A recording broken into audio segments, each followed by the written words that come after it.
Salut, c'est Maestro, bienvenue sur Tout MPC 3000. Aujourd'hui, on va voir comment on fait un beat, comment on met un sample dessus, comment on utilise le 16 level en faisant du chop et tout ça. On va voir tout ça, très simple. C'est tout de suite sur Tout MPC 3000. Alors, on va commencer par le rythme. D'abord, on regarde les éléments de percussion qu'on a. Là, pour le coup, j'ai 3 banques.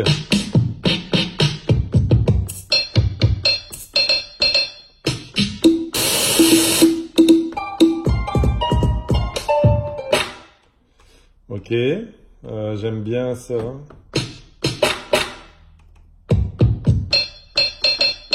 J'aime bien ça pour une caisse claire. Bon, on va commencer par les charlets. Je vais sur une séquence vierge. Je vais en track 1, hein, piste 1. En timing correct, je vais me mettre en 1/8 pour l'instant. Une mesure d'avance en counting pour marquer le rythme. Et là, je vais mettre loop off. Voilà. J'ai mis un BPM de 94, on va mettre 96. Allez, c'est parti.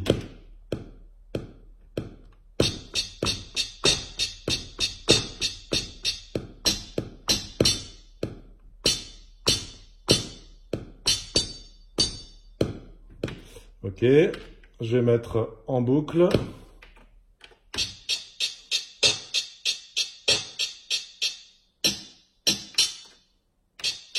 Ok, maintenant le kick et le pied et la caisse claire. Ok, pour le coup je vais me mettre en timing correct 1/32 parce que je vais vouloir faire des... Ça, si vous ne mettez pas en 1/32, vous restez en 1/8, ça, vous ne pourrez pas le faire. Ok, piste 2, c'est parti. Je me mets en counting et je vais mettre sur la même piste le kick et la caisse claire.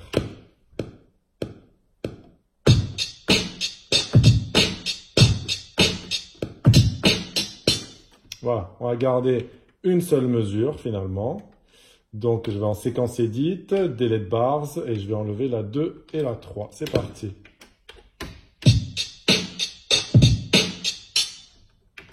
Ok, là il y en a une en plus aussi. J'enlève la 2.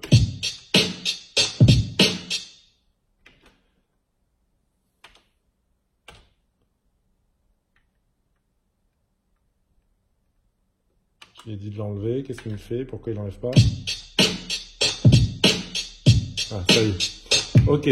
Le charlet un peu fort. On va le baisser. J'avais bien aimé ça. On va le prendre sur la piste. Hop, 3.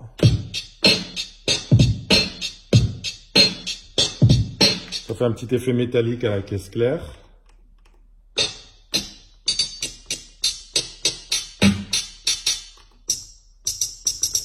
Tiens, on va mettre du petit tambourin.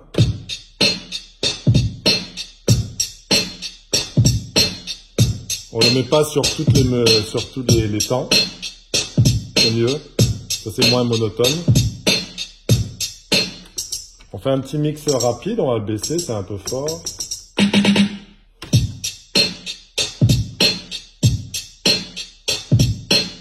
Voilà. Maintenant, on va chercher notre sample. Alors, j'en avais plusieurs. Je vais les mettre en C1.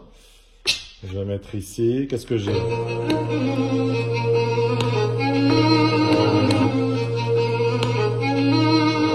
Toujours bien important que le sample, vous mettez en programme 2, vous mettez ici en poly, vous mettez en mono. Parce que si vous mettez en poly, si vous laissez en poly, qui est en par défaut, ça va tout se mélanger. Regardez.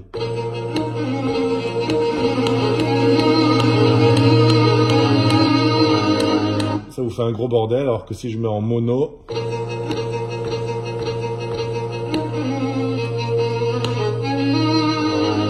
J'ai une autre possibilité aussi qui est si vous regardez, le note off. Le note off, c'est très bien pour les basses. Ça veut dire que tant que j'ai le doigt appuyé sur le pad, il y a le son. Dès que je l'enlève, il n'y a plus de son. C'est pas un one shot, comme là, j'appuie une fois et j'ai tout le sample, regardez. Alors que là, en note off, si j'appuie et que j'enlève, vous voyez? Donc ça, c'est bien pour les basses parce que vous faites boum, boum, Boum, boum, boum. Voilà. Pour les samples, c'est toujours bien de l'avoir en mono. Vous aimez que votre sample soit déclenché et qu'il aille jusqu'à la fin. Donc voilà, je vais voir ce que j'ai encore comme sample. Programme 1, c'est là que j'assigne les pads. Je fais défiler. Flûte roumaine.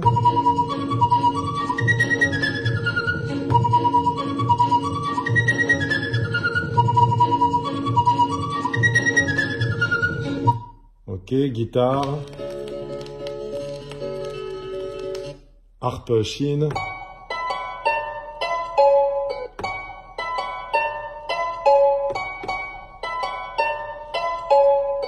Donc là, j'aime bien la flûte roumaine, par exemple. On va aller en track 5.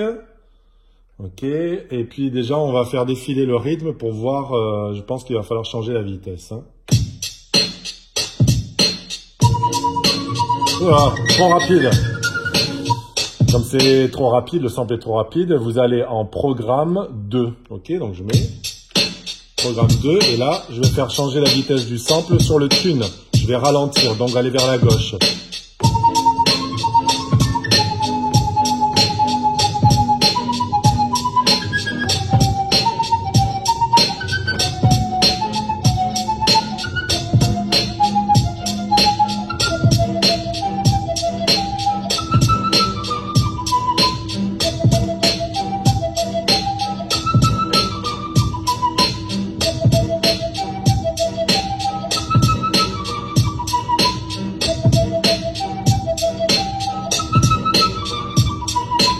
Voilà, donc quand vous pensez avoir trouvé la bonne vitesse, vous l'enregistrez. J'étais en track 5, on y va. Une mesure d'avance. Attendez un petit truc, j'étais en timing correct 1,32 pour le kick. Ce qu'on va faire, c'est qu'on va revenir. Le sample, c'est important qu'il soit en 1,8, il faut qu'il soit vraiment carré sur le rythme. Donc 1,8 en timing correct.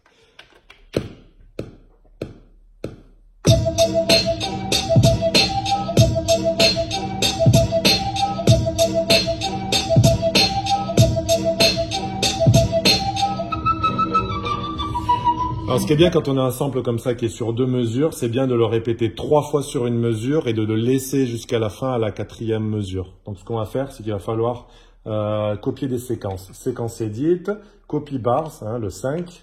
Voilà. On va copier la première mesure. On va la copier, donc, 3 fois. Hop, voilà. Et là, ce qu'on va faire, c'est qu'on va l'enregistrer en live. C'est-à-dire que je vais faire une mesure, un sample, une mesure, la 2e mesure, le sample, 3e mesure, le sample, que je laisse défiler jusqu'à la 4e mesure. Ça nous fait une variante.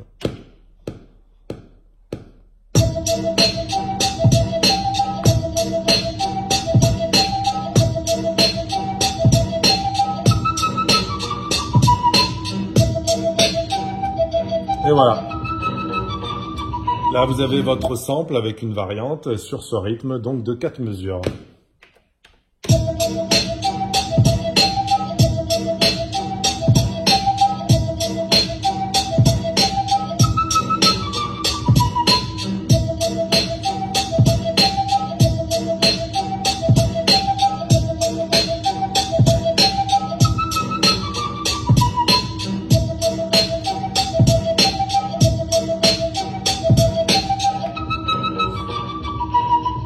Alors, on va voir un petit truc qui a été inventé, qui a été très médiatisé, très employé par RZA, le compositeur du Wu-Tang Clan, qui était de pitcher, en fait, de faire du chop et de pitcher ces chops-là. Alors, on va prendre le sample, il est ici, hein, pardon, en C13, voilà.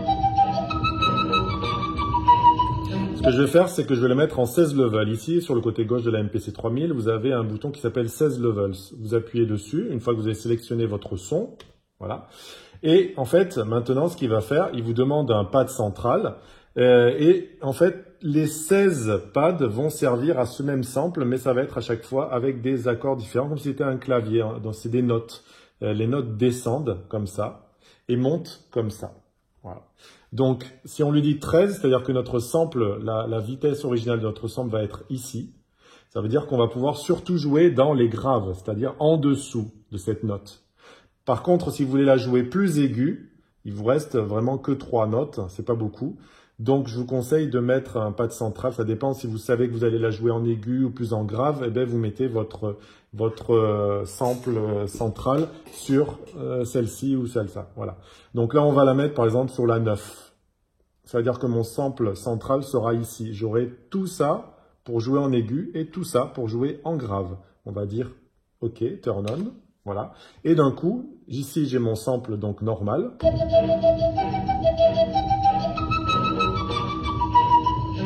Mais si je vais aller vers ici, je l'aurai beaucoup plus rapide et aigu. Voilà, donc on peut faire comme sur un clavier.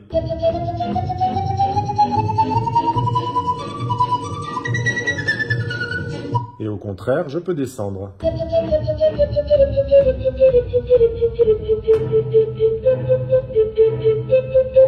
Donc ça nous permet, alors c'est surtout pour des samples qui sont d'une note.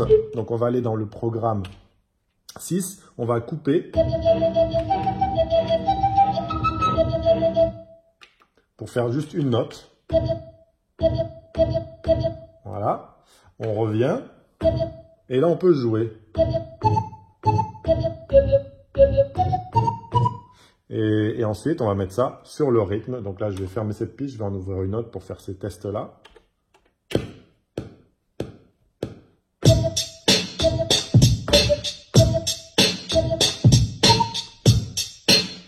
Voilà. Vous voyez, j'ai pu jouer. On compose comme ça.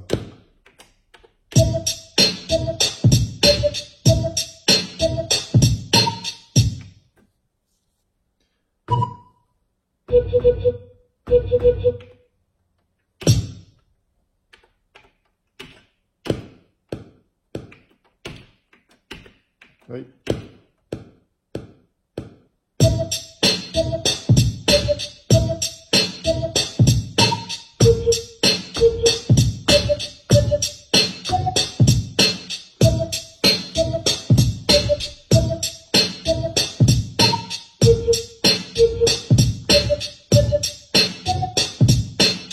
Voilà, c'est un peu n'importe quoi, mais c'est juste pour vous montrer comment on utilise le 16 level. Eh bien, voilà. Retour de caméra sur Maestro. Maintenant, vous savez un petit peu mieux faire des beats, coller votre sample dessus, les ralentir, utiliser le 16 level. Donc voilà, on avance un petit peu chaque jour. À bientôt.